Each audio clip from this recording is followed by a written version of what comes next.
and welcome to the world of NekoDecoPop.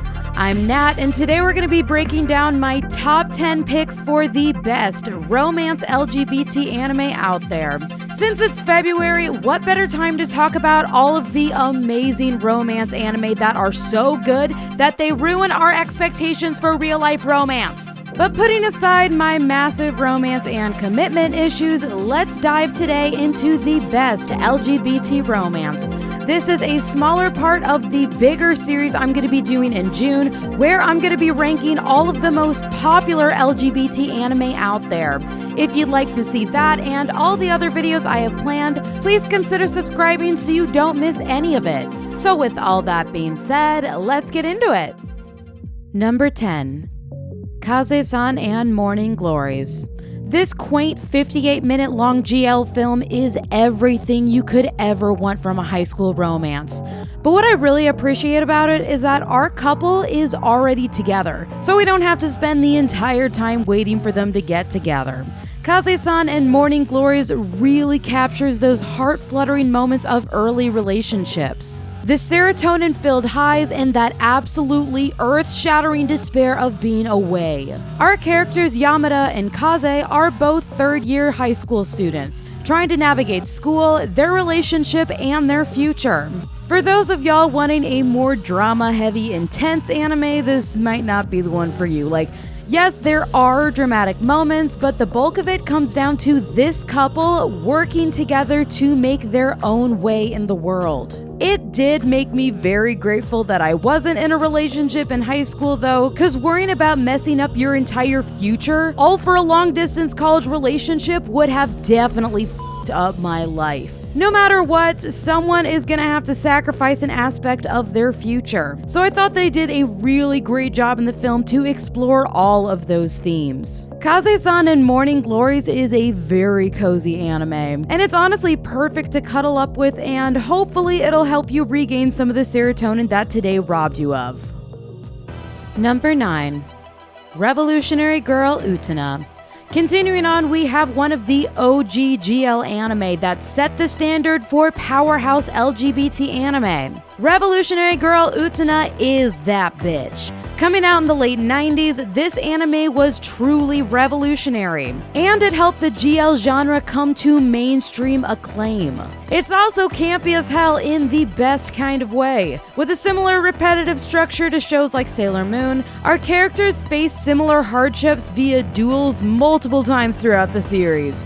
However, these duels never get old, and the musical cues leading up to them quickly became my vocal stim of the week. We follow a group of students at an elite school led by Utena Tenjo, who gets roped into a truly bizarre underground dueling circle with a much deeper tie to the school and society as a whole. She is introduced to Ante Himemiya, who is the prize that is fought over through these duels. As the reality of what these duels actually represent slowly reveals itself, it's almost terrifying how crazy this anime gets. Revolutionary Girl Utena is a campy existential tale that really ends up exploring way deeper issues than you would initially expect because it has such a happy, peppy beginning. This is a truly wonderful anime and a classic anime staple that you really need to watch sometime in your life, especially if you're a GL fan and want to understand your roots better. Number 8. Sasaki and Miyano.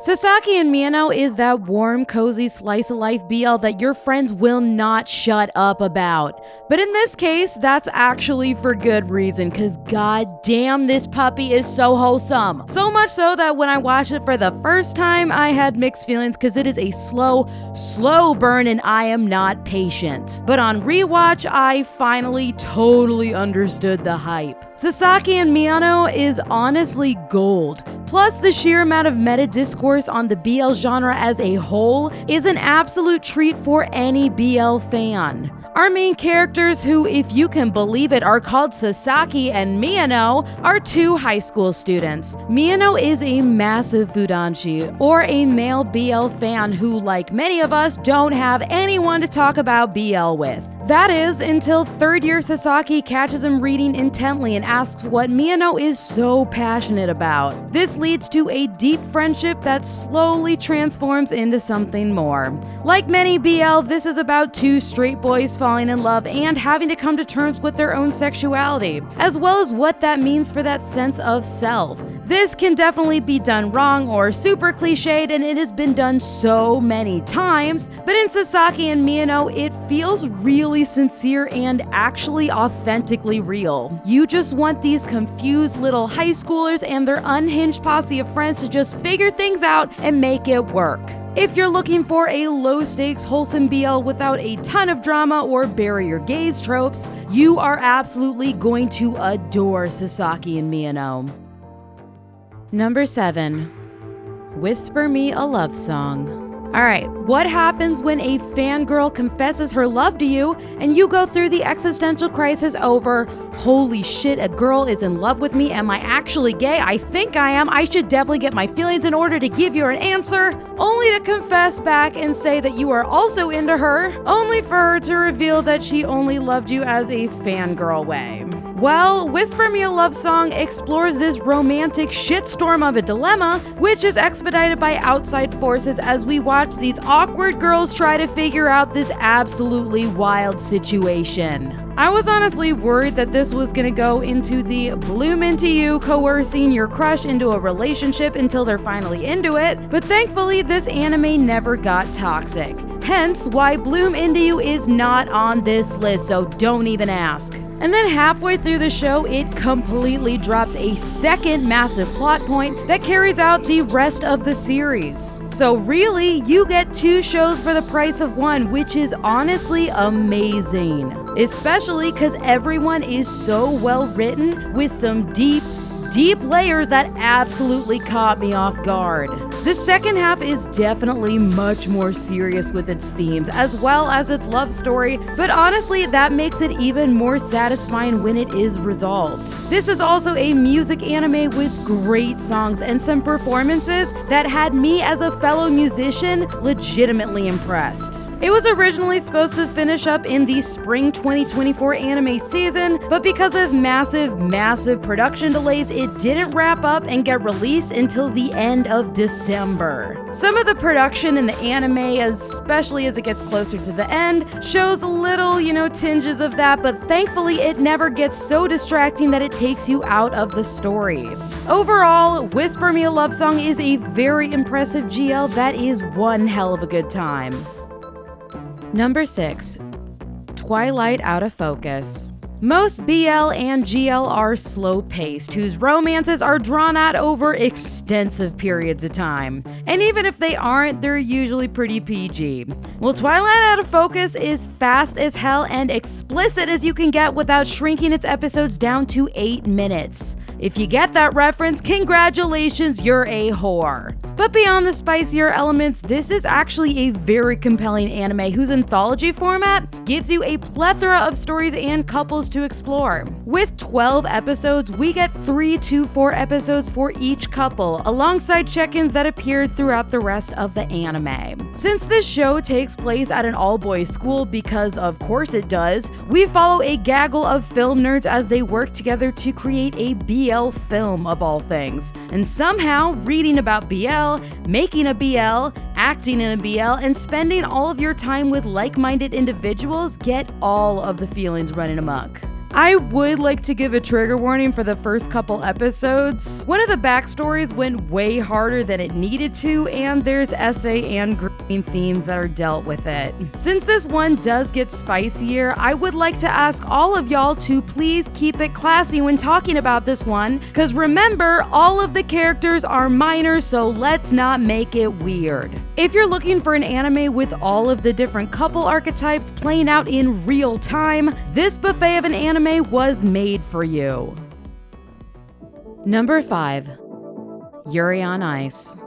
Yes, Yuri on Ice is not technically a full-blown romance since it is so much more of a sports anime, but it is so good that you bet your ass it's making the list. It really doesn't get better than this. Like, you got figure skaters, an underdog MC, the most colorful cast chock full of characters with so much personality that they could each easily have their own show. And a main couple whose romance is so engaging that you are waiting with bated breath for every new development. Even though the more gay moments are slightly toned down, including this particular scene that was censored for some reason, everything else about this anime is so well done that you hardly even notice. We follow Yuri Katsuki, a figure skater who is continuously placing at the bottom of every figure skating competition he enters. He is now questioning whether or not he should even continue his athletic career. But when he's presented with a once-in-a-lifetime opportunity to become the athlete he has always dreamed of, he jumps at the chance and absolute chaos ensues.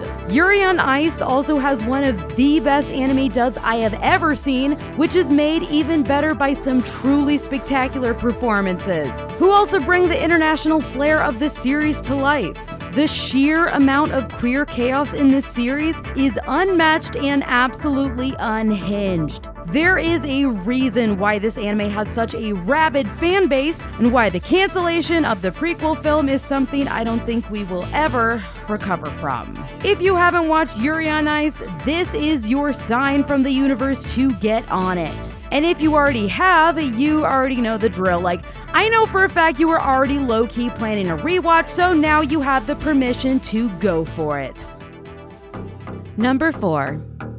Dokusei.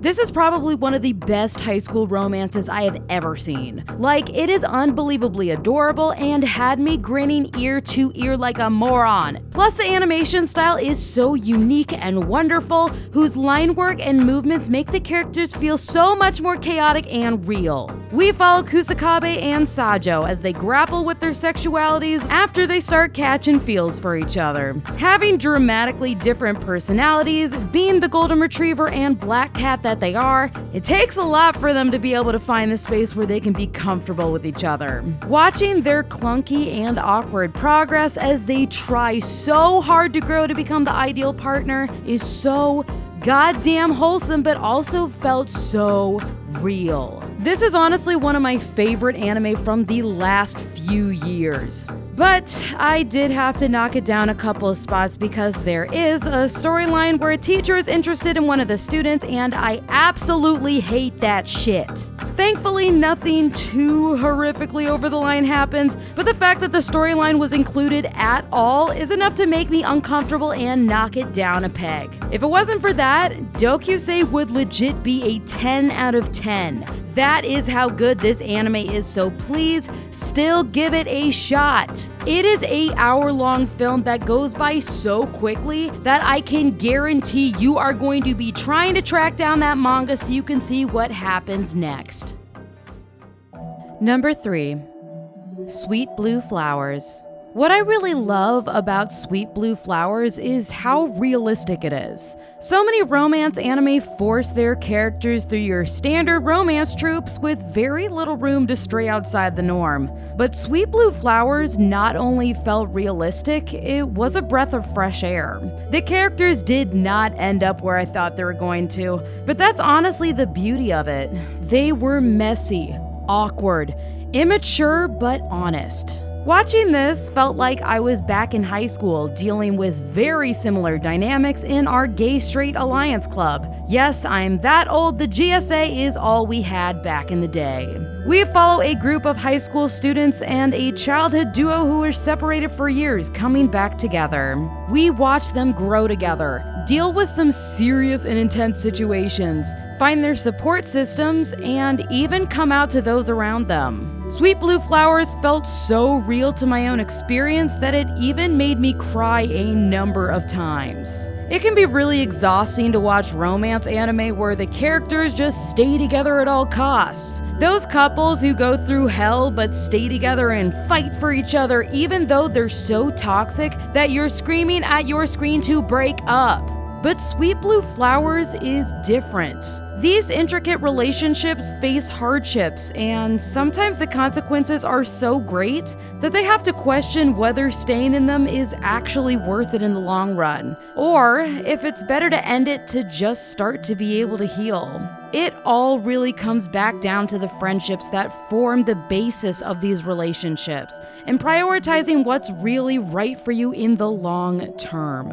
If you're looking for a refreshing but honest look at queer relationships, I'd highly recommend Sweet Blue Flowers. Number 2. Given. Given encapsulates everything that makes BL such a wonderful genre. It is ridiculously well written, with characters whose development and depth left me in tears. It's also a wonderful anime for creative types, especially musicians. We follow Uenoyama, a guitar player who happens across Mafuyu, and is quickly roped into teaching him guitar. After learning about his vocal prowess, he introduces Mafuyu to his band, and they proceed with creating music together. A deep friendship and then relationship develops from this, and you quickly learn the sheer amount of layers and trauma that Mafuyu is holding on to. The more he's able to open up, the more he's finally able to start healing some of those deep wounds that have shaped his identity. Unfortunately, Given does play into the whole bury your gaze trope, which I definitely feel like is way overdone in this day and age. Like, it can be really frustrating to see queer media that has tropes only about queer despair and hardships. However, Given handles this with care, and it never feels over the top or exploitative. In fact, it's very healing. I just felt like it was important to mention it, since I would hope that we are finally at a place with queer media where we can move away from stories that are only centered around the hardships from being queer. Music-wise, Given is an absolute powerhouse, and the performance that eventually happens has me ugly crying every single time. Given also pulls off one of the best gay panic scenes I have ever seen that had me doubled over. There are a few OVAs, but I would recommend y'all skipping the one that centers around Akihiko and Haruki. It includes some really unnecessary SA, and if you already didn't hate Akihiko, you will after that. Overall, Given is just one of the better pieces of queer media I've seen in a while, and it's a must-see for your BL journey. Honorary Mentions. Liz and the Bluebird is a very quiet kind of anime. The kind that sits along you after you've had a bad day. She doesn't say much, but she holds the space for you. It is a slow burn, and burn might even be a stretch, whose film follows two high schoolers who are in concert band together. As someone who was also in concert band and also played the flute, I identified hard with this film. It's also one of the more beautiful anime films that has an inner story with such gorgeous animation that it feels like a fairy tale set in the Howl's Moving Castle universe. I really did enjoy Liz and the Bluebird, but given just how slow it is, I bumped it down to honorary mentions. It truly is a beautiful film though, and I would highly recommend watching it after an overstimulating hard day when you just need something to de-stress. VTuber legend How I Went Viral After Forgetting to Turn Off My Stream is queer chaos personified. I don't think I've ever seen such a shit show of an anime, and I say that with absolute love. It's not strictly romance per se, but it is so good that I plugged this anime hard in 2024, because it's honestly one of the best pieces of queer media I've seen in years. It's really hard to find LGBT anime that involve adults and aren't just straight time, and it's even harder to find anime where the characters are so open and upfront about their sexuality. But VTuber Legend is unapologetically gay in every single episode, almost to the point where some of the kinks plunge into the category of we listen but we don't judge. We follow a gaggle of unhinged VTubers as they traverse their industry, engage in their community, and express every single intrusive thought that passes through their brain. I'm not gonna say much more since I've already talked about this anime in multiple videos at this point, but if you want something unhinged and unapologetically gay, VTuber Legend is for you. Ranma 1/2 is the OG piece of queer chaos. It's not super openly LGBT, but the main character Ranma literally transitions from male to female and back again throughout the entire series. This has made Ranma a beacon in the trans community. Being one of the anime OGs that literally revolutionized manga and anime from the 1980s onward, the sheer amount of anime this has influenced over the years is incalculable. There is a very high chance that at least one of your favorite anime has been influenced by Ranma in one way or the other. The original anime from 1989 and the reboot that came out just last year are both absolute gems and each bring something unique and wonderful to the table. I highly recommend both of them, as this is a series that is one of the greatest anime classics and an absolute must-watch for every anime watcher. And at number 1 we have Senpai Isn't a Tokonoko. This anime hit me like a goddamn train. I was tentative about watching this in the first place since I was really worried that the cross-dressing aspect was just going to be played for a joke or for laughs or something like that. But I could not have been more wrong. The way that Senpai Isn't a Tokonoko explores gender expression and identity was so wonderful that I cried multiple times throughout it. But not only that, this anime really deconstructed high school relationships as a whole. The characters are challenged to examine why they want this relationship in the first place. Is it from a place of love, friendship, or obligation? And when you do get into it, do you even truly want to be in it? Or are you just going along with it because you love them, but maybe not in a romantic way?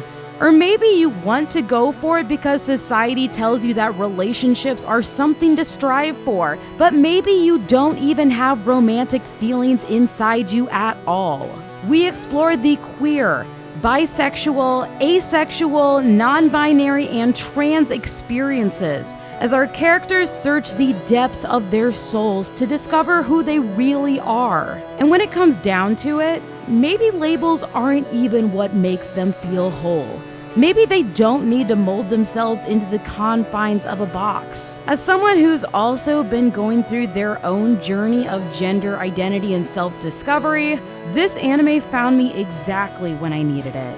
I think a lot of us in the LGBTQIA community feel like we need to find a label that fits us best. That when we do, we'll have a whole new community to feel a part of. But sometimes this search can lead us to shove ourselves into the confines of a label with little or no wiggle room. And when we maybe no longer fit those strict diagnostics, our entire identity falls apart. That's what happened to me. Not once, but twice now. How wonderful is it to have an anime like Senpai Isn't a Tokonoko that can hold our hand and tell us that it's okay. We don't need to force ourselves into a label.